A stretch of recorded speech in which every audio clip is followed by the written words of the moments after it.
the streets of Silicon Valley are not literally paved with VC gold. But there is a ton of money there.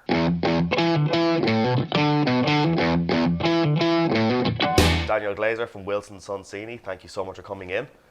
Glad to be here. Thanks for having me. You run the London office, pretty close to here, so you didn't have far to walk in that lovely, beautiful, rainy London weather this morning.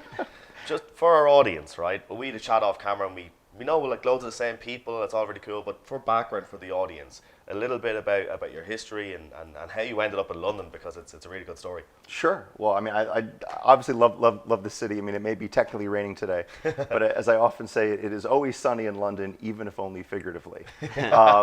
There's positivity for you. You know, it's funny. I mean, you know, to go way back, I think that the individual who sold me the Eurail pass back in 1995 got some real ROI on that sale, because I came here like I think a number of Americans do in the summer between uni and law school, with a backpack and a Eurail pass, and said, Yeah. wow, I got to find a way to live and work here in the city eventually. And it only took me about 25 years, and finally found the angle. Well, you're here now. But I'm here now. So you know, I've been back and forth sort of regularly for about 8 years now. Back in early 2011, took a meeting with what used to be called UK Trade and Investment, right? Now called the Department for International Trade, at the British Consulate in New York, and which is where I'm from. And we talked at length about the then new Tech City initiative, right? That the Cameron government had developed to help scale the UK digital economy. And we talked about how historically, I think there had been a number of American tech companies looking to launch and scale in the UK. And then with the new generation of tech companies that would be coming in with the Tech City initiative, there'd be a lot more UK tech companies looking to launch, scale, raise money, and exit in the United States. In the US, and, the bigger market, obviously. Yeah. And you know, and as the team at UKTI said to me, if there's any way you can figure out how to do that on the ground in London, that'd be brilliant, right? So challenge accepted, as they say. And so you know, spent the next number of years sort of commuting on a weekly basis between New York and London, scaling up a team here, working with British tech companies through their US life cycle, right? So launch, scale, raise money, and exit in the United States. That's a hell of a commute. Well, you know, it's you know, I have more frequent flyer miles now that I know what to do with. But when I started getting holiday cards from my airline, I realized I was more holiday cards from my airline than from my friends. I realized this is something had maybe got awry. We obviously wanted to have you on the show because we were told you were a man about town, and everyone, I won't say everyone knows you, you know everyone, right? And we wanted to get you on because we wanted to talk genuinely about what it's like for companies that, as you said, you're looking to scale to the US, right? Do they look for you? Do you look for them? And if so, what do you look for? So, you know, I mean, from our standpoint, you know, I think that we've got a pretty good idea of which types of companies are most likely to be successful in the US. And first of all, we're usually talking about venture-backed tech companies. Yeah. Right? And second, I think what we're typically talking about is expansion, right? Yeah. As opposed to moving. But we see moving as well. I mean, there certainly will be some companies that, let's say, start in London, look around early and say, you know what, the market for our offering really is the US. Maybe it's New York, maybe it's the Bay Area, whatever. And they say, you know what, commercially it makes sense for us to build the business in the US, so we're going to move early. And we sometimes see companies like that. Okay. What's interesting about that is how London has changed in the past sort of 7 or 8 years or so. Like when we used to meet companies 2012, 2013, 2014, that would say, right, I'm moving to the Bay Area, I'm moving to New York early because there's no money here, right? Okay. Because there wasn't... Is that VC money? VC money, Okay. right. In other words, that the seed and Series A ecosystem wasn't yet sufficiently developed to support, let's say, the range of quality early stage companies. And you would see companies going to the US not because it was commercially the right thing, but just following the money. Following the money, yeah. Right. What you see now is when you see seed or Series A companies let's say, move to the U.S. as opposed to expand, in other words, keeping their HQ here and scaling in the U.S., that it's usually because there's such a strong commercial demand for them in the U.S. that it makes commercial and operational sense for them to, let's say, move a founder or move the founding team to the U.S. Otherwise, I think what we typically see, there's all sorts of different models, but I think the most common one is nowadays is company builds in London, raises a seed round in London. Somewhere between seed and Series A, it starts to get some organic traction in the U.S. through word of mouth, or if they're going to conferences, or maybe their UK customers also have U.S. operations, and they get pulled into the U.S. And very often then what we start to see is them looking to raise their Series A with U.S. expansion in mind, right? Do you see that because there's a misconception, because we interview hundreds of founders, right? And there's a misconception, or is it misconception, that there's just more money in Silicon Valley? You can raise a 800K seed round here, where that could be 3.5 million. Oh, if I was in Silicon Valley, that would have been 3.5 million, 4 million. Is that genuinely the case, or are they excuses? So there are a number of misconceptions that we've seen. I mean, in fact, no matter what you hear, the streets of Silicon Valley are not literally paved with VC gold, but there is a ton of money there. I think that the amount of venture capital coming out of Silicon Valley is in the tens of billions, right? But the misconception is that you can just sort of rock up there, spend month or two, touring around the valley, and come back with a bunch of term sheets and keep running your business here, right? There's a lot of money available in Silicon Valley, but you're also talking about really, really top tier, skilled, experienced investors, and you're talking about the most competitive venture capital market in the world, right? Because everyone's going. Everybody's going there, right? Not only all of the homegrown American companies, but in the same way that we're sitting here in London, there are companies sitting in every other tech hub around the world that are thinking about, can I go to the Valley and raise money? And I think what we've seen as a generalization, right? But I think that we've worked with enough companies, investors, to feel pretty confident in this.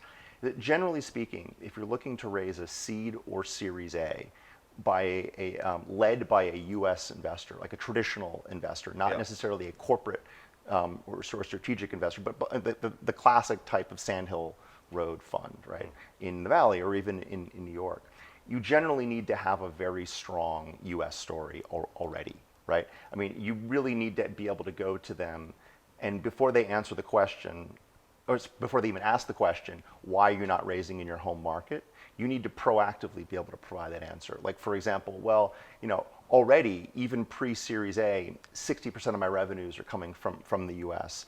One of our founders spends 50% of the time already in the U.S., where we have a team of 5 contractors, that's already bringing in tons of opportunities.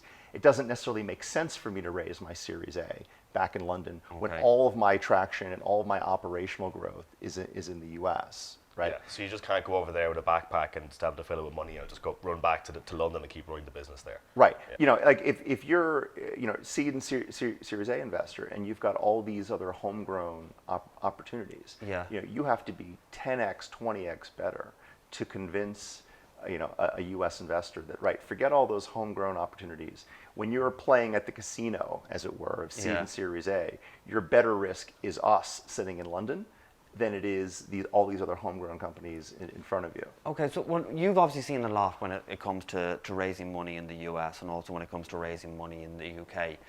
What are the main differences that you see when it comes to actually someone closing a round of funding between here and the US? Yeah. I think one of the things that you're going to do if you're looking to raise in the U.S. is first of all, especially at seed and Series A, you better have a strong U.S. story. But when you get to Series B and beyond, it's a little bit different, right? That's when you get into growth capital. And you will see many more U.S. investors put in Series B, Series C rounds, leading into, let's say, London-only companies or London companies that have limited U.S. operations, because it's a little bit easier to gauge their likely, what their likely future returns are going to be. It's a little bit less risk. It's more growth. But certainly, I think regardless of the stage, seed A, B, or beyond, you really need to sell a growth story, right? Right, okay. Because American investors, I think, I would argue, are really focused on sort of two things, or want their companies to focus on two things, which is wealth creation, right, and mission. In other words, change the world. Whatever that means in the context of your business, change the world, right? And wealth creation is creating wealth for them, creating wealth for the founding team, creating wealth for the employees, right, who are incentivized through a large option pool, and even wealth creation for the advisors, right? Because in the U.S., the advisor culture is such that you put your team around you very early on, even pre-corporate formation, right? Your law firm, your tax accounting firm, Wow. your bank, your HR provider, and they scale with you, right? Okay. And they scale with you all the way through the stack, right? Yeah. Investing in you, investing time in you, right? In a way that's analogous to which that your VC investors are investing money in you. They're investing time so that when the exit comes, everybody does well. So you're not shopping and changing between banks and the whole lot. Right. Yeah. And everybody is in other words, you get everybody on the same page: advisor, investor, company, employees, or founding team employees, and you are all incentivized to do two things, right? Yeah. Create wealth And change the world. Yeah. Yeah. Right. And increasingly, I think what you're seeing is certainly the top tier U.S. investors are looking for a massive total addressable market, and that the company and the founding team, the executive team in particular, are capable of attacking and winning that total addressable market. I had an investor on Sand Hill Road say to me about 2 months ago. They said, we've now started to describe the market that we're looking for. We're looking for unbounded upside. Right, Yeah. which I thought was pretty remarkable. Yeah. It was funny because he said, "Well, we started to think, well, is the market that we're looking for attacking a 10 billion, 100 billion, 500 billion?" We realized no, it's unbounded upside. Unbounded, And what does unbounded upside look like? You take a company like Google, right? Started off as a search engine, and look at it now. I mean, everything it offers. it's unbounded, right? Yeah. You would argue Amazon, right? Starting off selling books on the internet. Unbounded. Yeah. Right. Yeah. Now, obviously, not every company is going to actually unbounded, yeah. execute on unbounded upside. Yeah. But that's the sort of story that you need to be able to show, and say that, look, if everything breaks right, and we are the team that can, and we have the plan to make this break right, Yeah. right? This is the sort of market that we can attack. Maybe that's what we're missing. Yeah, Unbounded. It's interesting because you take the likes of Uber with their IPO. They're saying it's not about being just you Uber and you get an Uber and you get an Uber. That's not what it is. You have to think about the future. It's driverless cars. It's flying cars. It's everything that Uber can become. It's not just about Uber Eats, the lot. everything. Yeah. But it's not about what they are now. It's what they could become. But I mean, I'll sort of anticipate, or tell you a question that we sometimes have founders ask us. Like, well, look, they'll say, well, I hear what you're saying, but if we only think that we can, actually attack and capture, let's say, $1 billion market, are you saying that we should lie?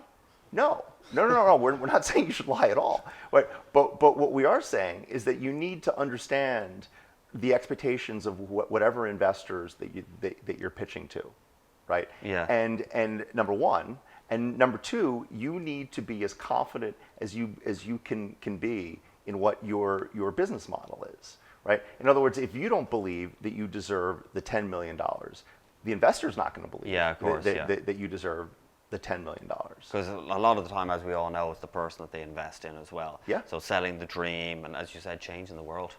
But certainly there are plenty of investors out there who aren't looking for the unbounded upside, right? Yeah. But I think the disconnect that we see is the companies who say, right, I'm going to go out to Sand Hill Road and raise the Great American Unicorn Round, but then understanding, well, okay, what are they looking for in terms of upside, and what are they looking for in terms of commitment, right? Okay. Which is 24/7, 365.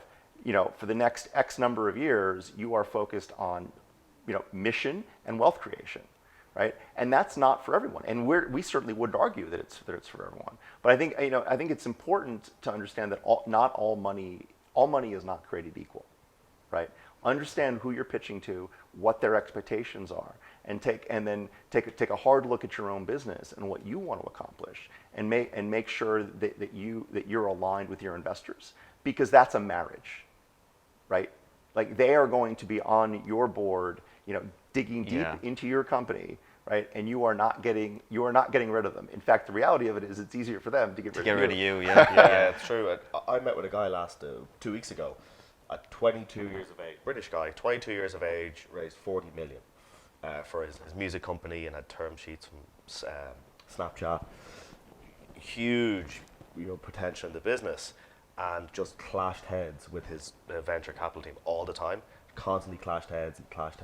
His team turned against him, and he's one there that says, I hate VC money. He just had to close the business. It wasn't for him, and now he launched something else where he's 100% founder, and it's another music platform, but he just owns 100%, and he makes a decent living. He's like, it's mine, and I don't have to. So to your point, it's important to understand each other maybe before you get into it, because they obviously didn't, if they're going to clash. So I was in the Valley, a couple months ago, and I was talking to some investors, and they were telling me about their onboarding process, right? This is after they've closed the investment. They've already gone through all their due diligence, right? Yep. But now, they'll bring in the executive team for essentially a boot camp, and really dig in deep to the company, understand who their advisors are, right? Understanding what their internal processes are, and then making sure that it's all fit for purpose, right? Because what do these investors do? These investors build unicorns, right? Yeah. They've been through this, time and again. They know what works, what doesn't work, and I think, if you're a company and you're looking to raise money from those types of investors, you understand that the reason that you're going to them is so they can turn your business inside out, right? And tell you what great looks like. Now, on the other hand, I've talked to a number of investors on this side of the Atlantic who, and I've described that process, and they said we would never interfere with our company's business in that way. We'd never tell them who to use on the advisory side. We would never start to second guess, to that extent, the way that they're Unless running they their business. But it's very interesting, because those are two different perspectives on what the role of the investor is and what the company is coming to the investor for. Yeah. Right. Well, look, we could certainly sit here and talk all day, because there's actually so much to cover, really, isn't there? Without a doubt. But thank you so much for coming on the show. Thank you so really much. Appreciate it. Cheers. Glad to be here. Thanks a lot. Thanks.